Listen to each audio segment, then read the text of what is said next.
joined here by my favorite Billy Watson. How's it going, Billy? Thank you for joining me here. What's up, Mark? How you doing, man? Favorite Billy, that's awesome. Good, I'm good, honored. Billy. Yeah, I know a couple of Billies, but you by far, probably the nicest one, the nicest one. But Of yeah, course. man, it's been a big week in sports. A lot of news has come down. I know, as excited as we were to get everything started last week with workouts and stuff, it seemed like just as quickly things got shut down again. Schools taking precautions. I know I've spoken with a couple of coaches, and they're they don't want to let this hinder morale. They're moving on as they can. And obviously, they're going to continue to be doing online workouts and whatnot. But I know you guys were out at a couple of practices. What's some of the reaction from some of the coaches you maybe spoken to regarding the situation? Well, personally, I haven't been out there, but I know Kevin has. He said that I know Harlingen's still going on. I know we've all seen how it's just been a major, I guess, wave of all the schools just going down, saying, "Hey, we're just gonna cancel it and be safe for now." Of course, you still have your like one or two or three school districts that are still going on. I think a few of those are like Mission, Harlingen, obviously, and then St. Joe and Coach Tino put out a thing yesterday explaining everything that they were going through as far as everything from cleaning the supplies, the 6 feet Mhm. apart thing, and they're doing a great job of it, and I commend them for that. So some school districts are taking it easy. Some school districts, like the few that are still going on, are taking it really serious, as they should be. Cases are rising, and I think it's good that we still see some action. So it's either way. I could go. I could be a school district that says, "Hey, it's cool that we're gonna be safe," but it's still cool to see some schools out there taking the extra precaution, and that's really good to see. Yeah, and then I know I was speaking with Coach David Cantu last week, and he talked about how they had all these kids, but they didn't want, you kind of wanted to make it clear that they weren't doing all these kids at once, like with 100 kids at once in the gym. They Exactly. weren't even in the gym inside, they were doing it in sections, certain sports doing certain things. So, a lot of these schools have been working diligently, and, we're just gonna kind of keep an eye on it. I know there was a few schools that weren't going to start till the 22nd. I know the Edinburgh school districts were very cautious, and they wanted to make sure their weight rooms and their gyms and everything were clean, ready, sanitized. It was just the time that worked for them. So, and I know speaking with looking at the UIL legislative meeting this week on Wednesday, we'll get to more on what they discussed there. But I know their plan is to still start football on time with full stadiums. I don't know if you heard about that. I know they're real steadfast in that decision. I mean, me, what we do in our line of work, we want that. We want everything to come back to Yep. normal. But of course, safety being a priority, and I know they've taken some steps to making things safer and giving people options. But as far as that statement, I mean, when you hear something like that, what comes to mind for you? I personally think, hey, I think we should keep sports going. I mean, with the precautions people are taking, I know they said outdoor is 25%, I think, if I'm correct. Yeah. Um, and the fact that we're going to get to it, the UIL is considering lifting that Friday night ban, and I think that would be huge, especially if we get sports, particularly high school football, started on time. That would be huge, and we'll be able to go through it, and a lot of things will benefit out of everything else. But I haven't seen schedule changes. I actually, you know what? I actually did. I saw North Shore canceled a couple of their preseason games already, but that's in the Dallas area, and that's one of the more Uh-huh. populated areas. Yeah. Nothing else that I've seen as far as cancellations across the state. I know Lubbock, they plan to start. I think they're planning to start on time. They have their schedules already ready for week one, Mhm. August 27th, August 28th. Those couple of days. Like I said, I haven't seen anything. I know Friday night football here as well. They plan to start on time too. Nothing that I've heard of. Yeah, and looking at the legislative committee, the UIL, they were all pretty set in, like, this is what's going to happen. And but like you mentioned, they want to lift the Friday night streaming ban. And I don't know, if for those of you watching that, if you guys don't understand or know what we're referring to, is live streaming is like what we do. Me, Joe Bowling, Billy, and Kevin. what we all do is we bring you the live games. That's with the bread and butter here at Real Sports Live that people watch. Uh, Football Fridays, those have been banned. I don't know if people have noticed, but we do not stream football on Friday, at least not live. We've done Thursdays, we've done Saturdays, but not Friday night football. The rule for the UIL was that you couldn't do that. You could do a tape delay and offer it an hour after the game has completed any contest. And now what they're doing is they want to make sure that people have an option who are gonna tread lightly and be cautious. But they only want to do it for this 1 year. And the UIL, a term that they use that I found really interesting is they want to keep Friday night sacred. And what they mean by sacred is they're not digging in and want to be like, we need to get the fans there. It's about the clubs and the fundraising that these schools do. You see the bands and you see the pep squads, you see other organizations fundraising through concessions and revenue. That's very important for the schools and that's very important for the community. So that's where the UIL is. That's what they want to keep sacred. It's not about being selfish, and it's not about being stubborn about Friday night footballs. What they want to keep in mind is these clubs who benefit from the revenue that comes in on these Friday nights. So that's what they want to do, but they also want to give people options and let them know that they will have options if the school sees fit. So now what they're going to be doing is what we usually do whenever we cover games. We make sure that both schools are on board. Then they can contract or contact a streaming service, or maybe do it through a student run organization. So that's what the UIL is looking to do here for this year, but this year only. And the good thing, the UIL says they don't need to be involved in these talks. They don't need to get approval. They're trying to make it as easy and streamline the process as fast as they want, and they don't want to be involved. Just make sure that the schools have an agreement, have a handshake. So good for people like us and other school districts that maybe want to dabble in the Friday night streaming process, Billy. So I mean, that's pretty good. I mean, what were your thoughts when you heard something like that? I mean, it's the same as you think. I mean, obviously football is the money maker in every single whether it's high school, JUCO, college, especially, it's the money maker. So they, like you said, they want to keep it sacred. They want to do all these things to keep the money coming in as much as they can. It's not going to be like that, obviously, this fall with people less in attendance. The concession's not going to be able to be sold. Clubs trying to sell stuff and fundraise and stuff like that. It's not going to be the same.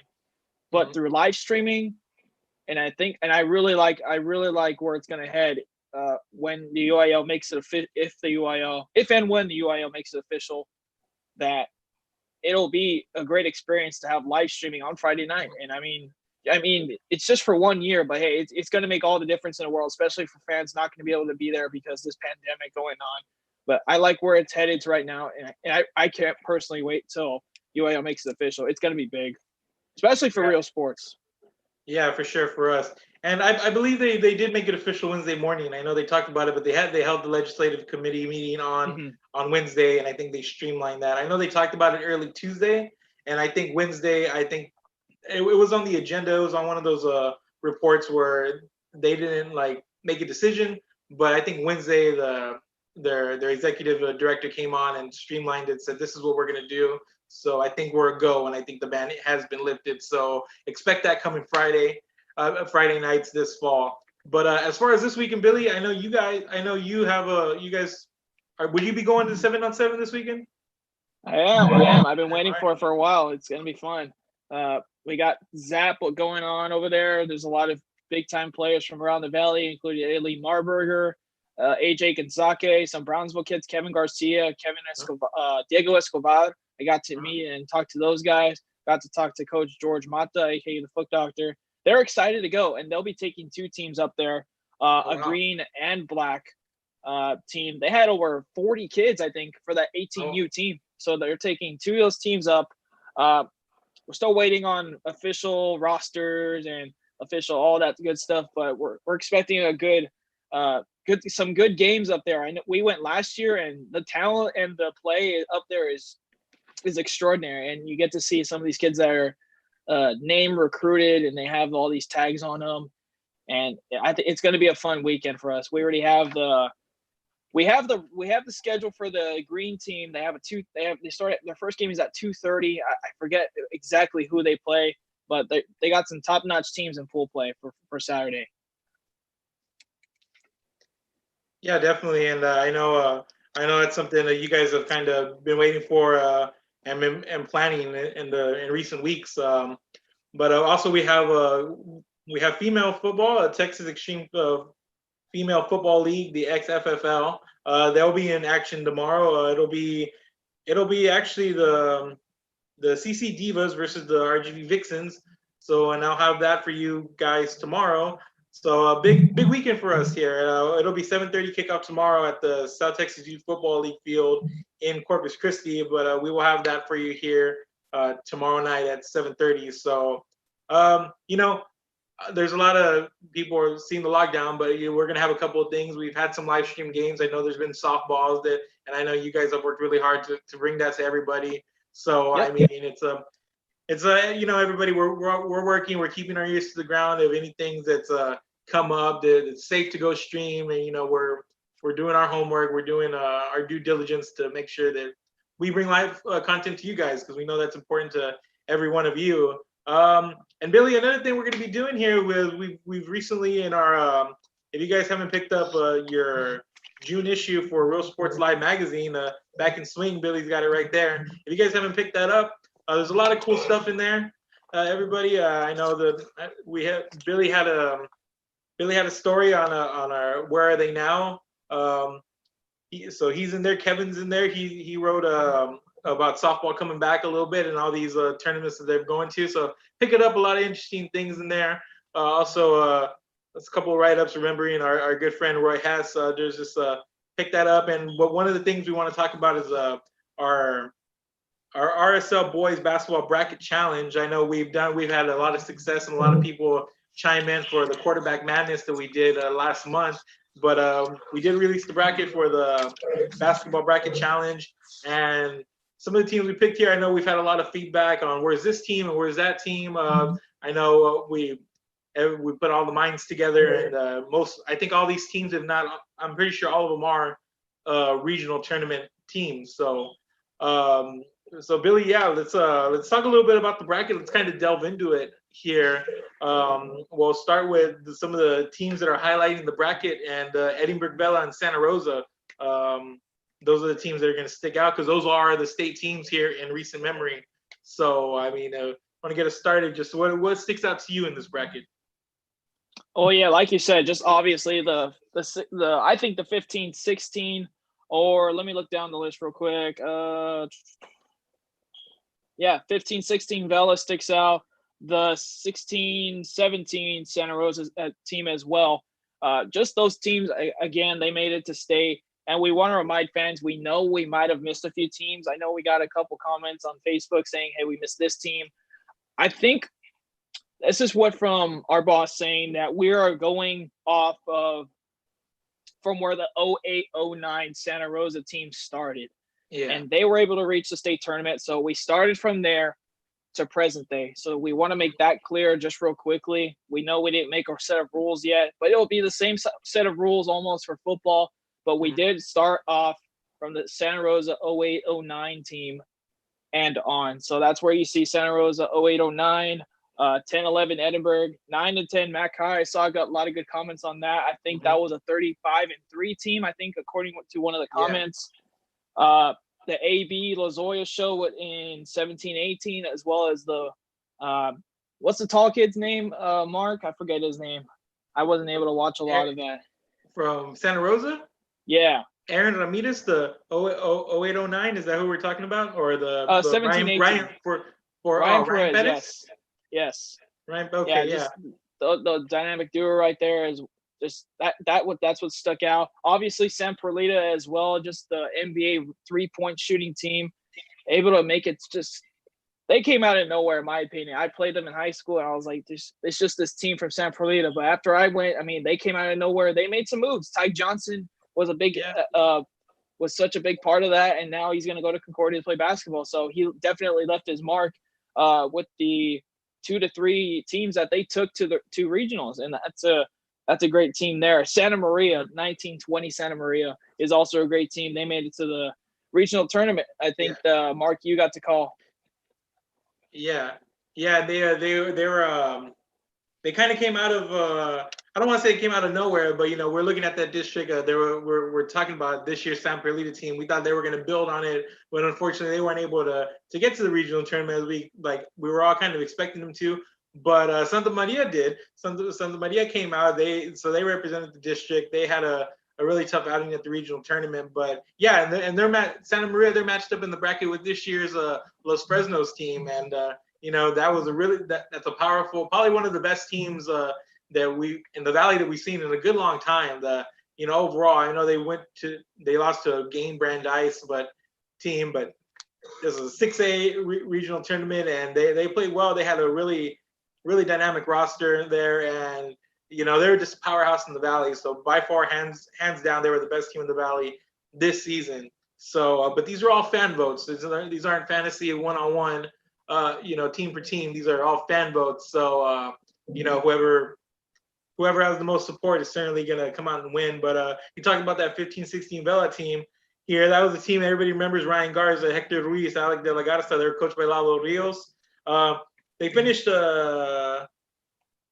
They finished in They were in the Final Four state tournament. Yes. Yeah, they went to the Final Four, and they lost to Lancaster 79-58. Yeah. So and they only lost 4 games that season, and that was one of them. So that was definitely a really powerful team, and probably people will argue probably one of the better teams in the Valley ever. And then also people will talk about some of these Santa Rosa teams that made it to the Final Four. The 08-09 team had a 30-7 record, and they lost to Ponder. And then the 08-09, and then the 16-17 team, they had a 34-4 record, and I know that was a really I think they beat Lamarck in a 1-2 in a tournament earlier in that season. So and then they went on to lose to Dallas Madison, and I'll tell everybody this: nobody was going to beat that Dallas Madison team.